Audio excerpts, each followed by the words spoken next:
Hey guys, welcome all to Nerd Strategy, and today I'm going to talk to you about Mortal Kombat 1.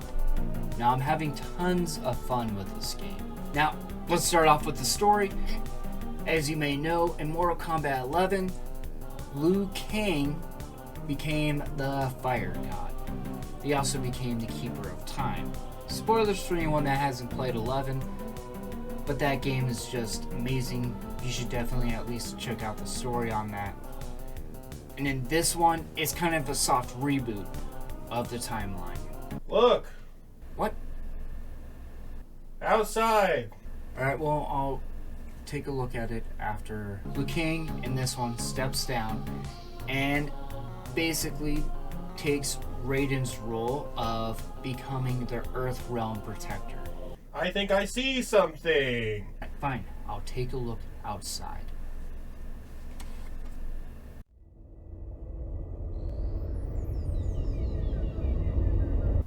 Yay!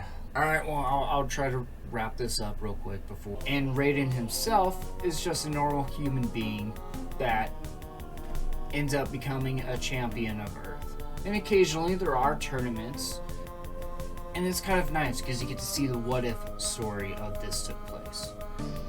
Now, honestly, my favorite scene in this is when they're introducing Johnny Cage. They straight up do an Indiana Jones parody, like straight up ripping it off, and is absolutely fantastic and made me laugh. And then the story starts taking a serious twist. I won't go into many more of that because this game is still new and I don't want to spoil the game for you. Hey, someone hacked our video systems. You mean our video systems have been... Hey, Dad! Oh, great. So now we have robot aliens from outer space invading on my freaking stupid reviews. The game looks absolutely amazing. I'm having tons of fun, and it's tons of eye candy just seeing everything that's in this game. And the music, well, this is where I kind of have some sort of issues with it. I wish there was more of a hyped rock type soundtrack to this. A lot of the music that they were playing in this reminds me a lot of Evil Dead. A lot of horror-like music that kind of plays through this. And one of the tracks it consistently likes to play literally reminds me of Sam Raimi's Evil Dead. Now, there are a couple of other ones, but I wish they would have livened up the soundtrack a bit more. And there are some Oriental tracks, which is, cool or whatnot, but this is Mortal Kombat. You want to get pumped just to beat the crap out of your opponents. I challenge you to a challenge! Alright, well, I'll take you on in Mortal Kombat. I've been practicing that a lot lately. Kick his ass, Scott! If you lose, I shall abduct you and do unthinkable things to you. If I win, you get to be one of the scrote sacks that's stuck onto the show. Yeah. Now, it kind of stinks that a lot of the fatalities are locked behind of a kind of experience wall, and it's a massive grind in order to max out the characters in this. Even your cameo characters, which kind of appear as a add-on kind of substitute helper type mechanic, even those are a massive pain to level up, where you're barely getting any experience no matter which way you try to grind at it. And speaking of a little bit of mechanics that they have in this, let's go over the other type of gameplay that this game has.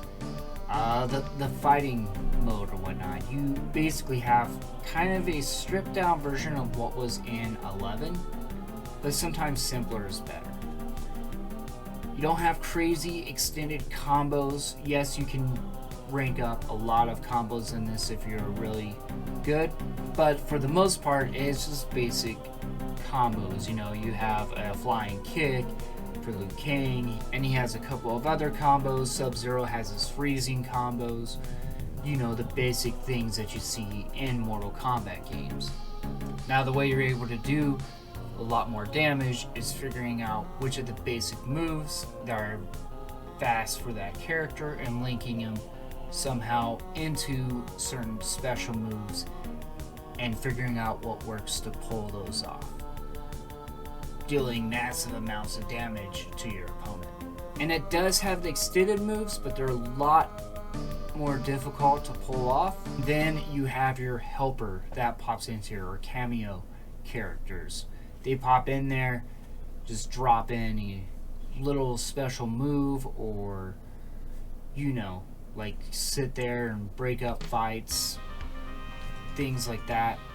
It does liven up the situation a bit, and it is another aspect of this game that can be somewhat fun to master.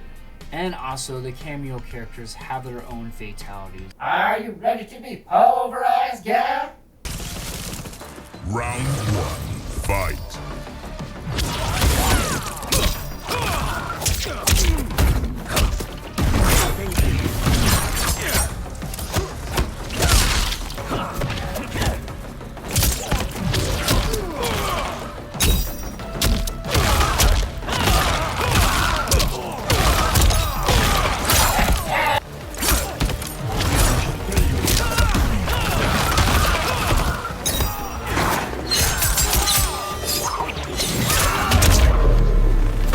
This round is mine. You do know the goal is to hit the person, right? Not just get hit by them. You just popped out of nowhere, and there's no way you're that good at this game. I'm not the one who cheated. You cheated. Now, at the time of this recording, I don't know if they're going to be adding in friendship fatalities or anything like that. Seems a lot of this stuff is going to be later on DLC that they'll add in as updates. But for right now, you basically have a small variety of fatalities you can unlock again by leveling up. And then you have your cameo fatalities. Then you also have the standard brutalities.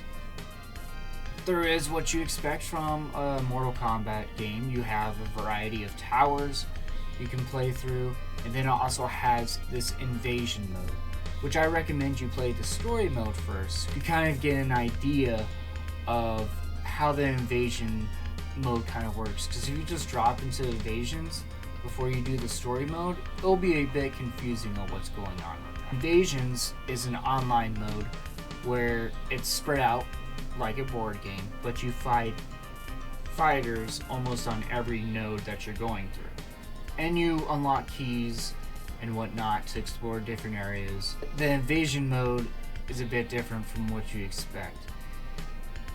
It has some stupid turbulations in there where sometimes some of the fights, everything will be absolutely chaotic, or you'll have stuff flying out there, or screen will be blackened, or there'll be smoke everywhere that does damage to you. And you still have to defeat the opponent while doing this.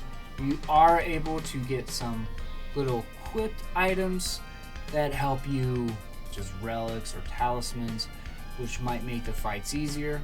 It also has this test your might levels in there, which are basically these little graphs that go up and down. You have to press R2 at a certain point after you raise it up all the way. Otherwise, you see a spectacular glimpse of one of the other characters in the game just completely decimating your character.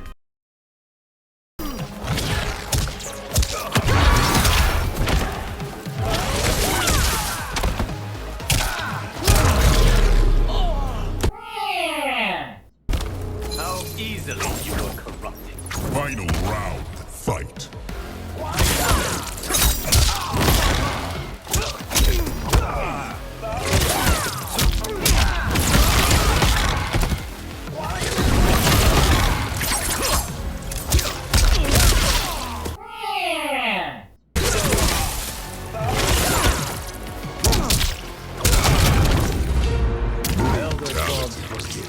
Liu Kang wins. Now you're stuck here with us. Suck it up. Those are honestly the fastest way to gain your main levels up for invasions, because you always get a fixed amount of experience regardless of what way you're going through. And then they also have a mode where you can face off against a bunch of opponents fairly quickly. And then they also have these survive modes where you're just dodging crap. After you go through all that crap in invasions, you have a boss, which basically is combining all the elements all together and making an absolute nightmare to face off against. You have your simple casual and your ranked matches. You have the King of the Hill match. If you beat a person at a King of the Hill match, you get crowned up on the top, and then whoever is the best at the game in the game room basically reigns supreme. And that doesn't mean that this game doesn't have some issues. It seems that once in a while, after I beat a tower or when I'm playing invasions on those insanely difficult missions, there seems to be massive glitches. Like if I beat a tower mode, sometimes what will happen is that the game will just freeze, or it will basically not even give me a score at all, and I'll just have to close out the game and reload it again. With all of that being said though, this game is tons of fun to play. Whether you're messing around by yourself or you're playing with some of your friends online. Uh-oh. This won't end. Are you gonna do it? Final round. Are you gonna do it?